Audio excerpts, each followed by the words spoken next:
Class 8, Chapter 12, Friction.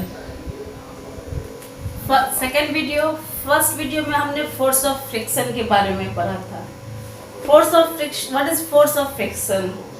Frictional force refers to the force generated by the two surfaces that contact and slide against each.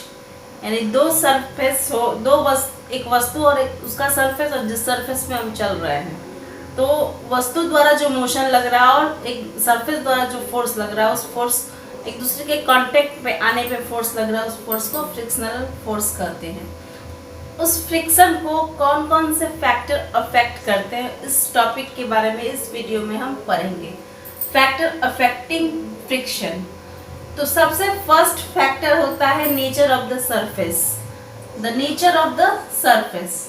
Surface का जो nature होता है वो भी frictional force के कम या अधिक होने पर डिपेंड करता है.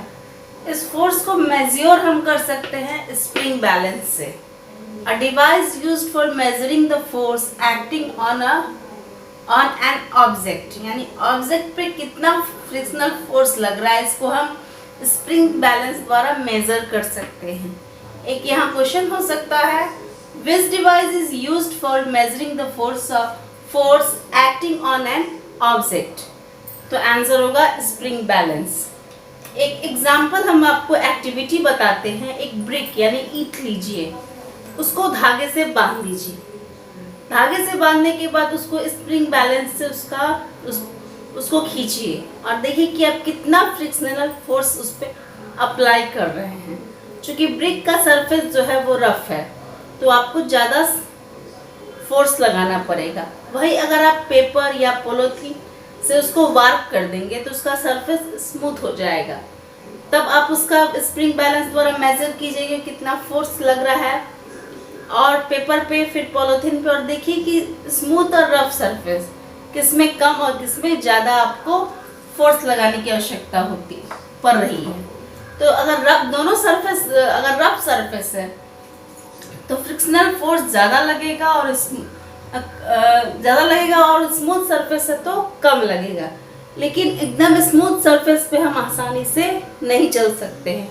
इसीलिए जो हम ये चप्पल वगैरह या शूज जो भी पहनते हैं, स्लीपर, उसमें एक तरह का खांचा बना हुआ होता है ताकि आप स्मूथ सरफेस पे भी आसानी से चल सके. यानी कि वहाँ फ्रिक्शनल फोर्स आपको स्लिप नहीं होने देगा और आप आसानी से उस सरफेस पे चल सकते हैं. उसके बाद फ्रिक्शनल किस कारण से होता है? Caused by frictional. तो फ्रिक्शन होता है the irregularities on the two surface in contact. Friction उत्पन्न तब होता है जब दो सरफेस का इनरेगुलेटर आपस में मिलता है. तब मान लीजिए मेज पे हम एक बुक रखे हैं और बुक नीचे गिरता है, नीचे का फर्श जो है वो रुखरा है, तो वहाँ क्या होगा? फ्रिक्शन पैदा होगा, उत्पन्न होगा. अगर यही फ्रिक्शनल, अगर दोनों सरफेस रुख रहा है तब क्या होता है? जब इनरेगुलेटरी सरफेस अगर दोनों रुख रहा है तो आपस में दोनों सरफेस क्या हो जाएंगे? ब्लॉक हो जाएंगे, लॉक हो जाएंगे. Irregularities on the two surface lock into one another. एक दूसरे को लॉक कर लेंगे, यानी दोनों एक सरफेस पे और जो वस्तु है दोनों आपस में इंटरलॉक हो जाएंगे. और इनको हटाने के लिए आपको अप्लाई फोर्स, अब फोर्स को अप्लाई करना पड़ेगा इनको अलग हटाने के लिए.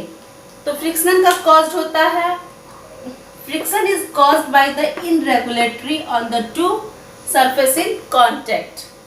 और इनरेगुलेटरी सरफेस है, irregularities on the two surface lock into one another. दोनों एक दूसरे को इंटरलॉक कर देते हैं. और इस इंटरलॉक को हटाने के लिए to move any object we have to apply force to overcome interlocking. Interlocking होने पर हमको काफ़ी फोर्स लगाना पड़ता है ताकि वो एक दूसरे से अलग हो जाए और आगे जाए. किसी वस्तु को हम एक स्थान से दूसरे स्थान पे आप ले जाते हैं तो आप उसको मूव करते हैं, पुश करते हैं वहाँ. तो सरफेस से और वस्तु में, जो वस्तु मोशन में और सरफेस द्वारा जो फ्रिक्शनल फोर्स लगता है, अगर कोई रुखरा स्थान आ जाता है, इनरेगुलेटरी सरफेस आ जाता है, तो वो वहाँ रुक जाता है. उसको हटाने के लिए वो इंटरलॉक हो जाता है और उसको हटाने के लिए हमको ज़्यादा फोर्स अप्लाई करना पड़ता है ताकि वो इंटरलॉकिंग जो है वो हट जाए। ऐसा आपके बुक में भी दिया हुआ है। एक्टिविटी 12.2 बता दिए हैं, 3 को खुद से कीजिएगा 12.3 और एक 12.6 में आप देखिएगा फिगर में कि पुश कर रहे हैं किसी वस्तु को। वही है चीज़ है कि अगर इनरेगुलेटरी सरफेस आ जाएगा तो वो वस्तु आगे नहीं बढ़ेगी, वो इंटरलॉक हो जाएगा और उस इंटरलॉक को हटाने के लिए हमको ज़्यादा फोर्स लगाना पड़ेगा। नेक्स्ट वीडियो में हम टाइप ऑफ फ्रिक्शन पढ़ेंगे। Thank you.